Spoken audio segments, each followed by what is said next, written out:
Kaya sana po sa mga taga Manileño, sa Maynila, abangan po ninyo ang aking pagbaba. Abangan, ibig sabihin kahit anong oras, anong araw, ako po ay bababa. Hindi nyo po ako maaawat. Dahil isa po akong superhero na lilipad at bababa sa bawat lugar na kakailanganin po ako. Ito naman po ay gagawin ko lamang bilang isang maratamundong. Tila ay humahanga sa ganda talino niya. Siya ay bidang-bida. Siya si Superman. Hello, magandang gabi po sa inyong lahat. Ako, kamusta na po kayo? Syempre ako nandito pa rin naman, buhay pa, Diyos ko. Siguro naman mas marami matutuwang buhay ako kaysa naman sa hindi. Pero hindi, joke lang po yan. Ako po buhay na buhay. Marami lang po tayong ginawa, marami lang po tayong inasikaso, marami po taong tinulungan na hindi ko na po kailangan siguro publicly i-announce. Pero basta ang sa akin po, patuloy pa rin yung pagtulong po natin sa mga kababayan natin. Kahit hindi po taga Maynila, binababaan ko po. Nagkataon lang, sunod-sunod kasi yung schedule talaga. So, alam niyo naman, isa lang po yung katawan natin. Meron ding oras na kailangan magpahinga. Pero ito po kasi yung umpisa ng araw na to, na hindi na magpapahinga si Mara Tamundo. So, ma'am, kanina dito sa areang ito, nakita namin yung mga iba-ibang mga leaders na nananawagan na gusto kang kumandidato. Ano yung feelings mo na sila nananawagan na at buo ang suporta para sa iyo? Siyempre masayang-masaya ako kasi hindi naman natin sa panahon ngayon pag sinabi ng tao na susuportahan ka, ang laking bagay eh. More than sa yung magkapera ka o hindi, pero ito talaga tulong na galing sa puso nila eh, na walang kapalit. Masayang-masaya ako na marinig sa kanila na pinagkakatiwalaan nila ako at talaga naman nandyan sila para tumulong din sa pagtulong natin. Siyempre proud ako. Ang gusto ko lang naman matulungan talaga ang buong Maynila para din sa ikauunlad po ng lahat. At ano naman yung feelings nyo, ma'am? Kasi kanina may mga na-encounter kami rito. Mismo po mga empleyado ng na gustong nanawagan na gusto po kayong tumakbo para maglingkod sa lungsod ng Maynila. Actually, lahat naman tayo may karapatan na pumili ng gusto nating maglilingkod. Siguro maswerte lang ako dahil may nakita sila sa akin na talagang mayroon tayong matabang puso, di ba? So, masaya ako na kahit paano merong nakakapansin sa akin, merong nakaka-appreciate factor na makita nila na merong palang outsider na gustong maglingkod bukod sa amin.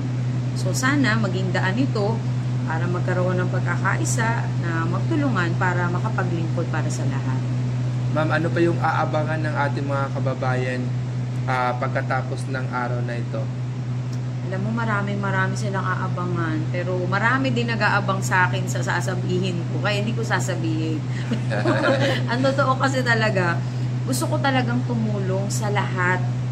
Kung po pwede nga lang, hindi na tayo matulog, di na ako matulog. Kasi marami tayong kailangan solusyonan at bigyan talaga ng solusyon na problema. Pero ako, ang hiling ko lang po, sana itong pagkakaisa natin, hindi lang para dito sa mga politiko, kundi tayo bilang isang tao.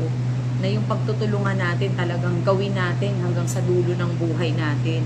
Na hindi lang dahil magkakaroon ng eleksyon kaya tayo magtutulungan. Kung hindi, habang nandito tayo, talagang maglingkod tayo para sa lahat. Ma'am, ano naman yung masabi mo na patuloy na naunguna ka sa rating na maraming nanawagan sa iyo na tumakbo ngayong eleksyon? Alam mo, nakakatuwa, pero naaawa din ako dun sa ibang tao. Naaawa ako kasi sana mamulatan sila sa katotohanan na ito namang ginagawa natin hindi paglaban, kung hindi isang bagay na makakatulong para sa lahat. Hindi tayo naghahanap ng kaaway, hindi tayo naghahanap ng kalaban. Ang hinahanap po natin yung katotohanan na solusyon para sa kahirapan po dito sa Maynila. Mensahe na lang po para sa pangkalahatan dito sa lungsod ng Maynila. Sa mga taga Maynila, nako, na-miss ko kayong lahat. Diyos ko, parang wala namang isang taon, di ba? Halos isang buwan lang. Actually, yung supposed to be na magpapahinga ako, it turned out to be something good na mas na-realize ko na ang buhay pala natin ay napakahalaga. Na sa maikling panahon natin dito sa mundo, may mga bagay pala na kailangan nating i-priority katulad ng pagtulong. Hindi lamang para sa sariling kaunlaran, kundi para sa pangkalahatan. Na-realize ko na ito palang ginagawa natin ay isang malaking bagay para sa karamihan. Kasi bukod sa nabibigyan natin sila ng lakas, nabibigyan pa natin sila ng pag-asa, at the same time, nabibigyan natin ng pagkakataon yung bawat isa na ipakita na tayo ay tunay na Pilipino at gusto talagang maglingkod sa bawat isa. Kaya sana po sa mga taga Manileño, sa Maynila, abangan po ninyo ang aking pagbaba. Abangan, ibig sabihin kahit anong oras, anong araw, ako po ay bababa. Hindi nyo po ako maaawat. Dahil isa po akong superhero na lilipad at bababa sa bawat lugar na kakailanganin po ako. Ito naman po ay gagawin ko lamang bilang isang maratamundong, isang taga Maynila, ipinanganak at lumaki dito. At ang gusto ko po, magbigay lamang ng tunay na paglilingkod, makapagsilbi po sa ating mga kababayan, at higit sa lahat, maibsan na po yung kahirapan natin, mabigyan natin ng pag-asa yung bawat isa. Kaya sa mga taga Maynila, good luck sa inyo. Lalo na dun sa mga ayaw ko makita, hindi. Alam ko naman gusto nila ako makita, pero abangan po ninyo ako sa mga darating pa na araw na ako po ay biglang bababa sa inyo at magbababa po ng programa para sa ating mga senior citizen, bilang ako po ay senior citizen advocate. At syempre, pipilitin po natin na matugunan din po ang pangangailangan ng mga kabataan, ng mga single parents. Kaya sana po abangan po ninyo ang aking pagbaba, at hinihiling ko lang po na sana yung bawat barangay, wag po niyong bigyan ng ibang kahulugan, kundi ito lamang po ay pandagdag tulong para sa ating lahat. Salamat, ma'am. Thank you! Solo-solo, dami. 1, 2, 3. Okay, okay. Smile. Solo. 1, Pagkuha niyo ng health permit, may bayad na kayo. 3. Okay.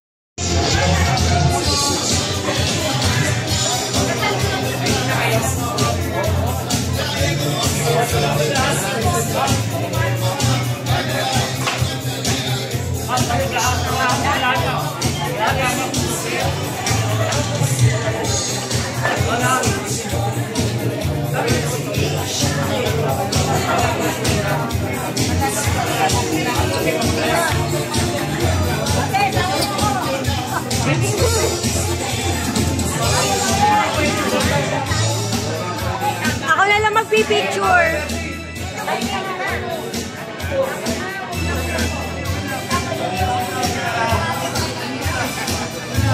Oh,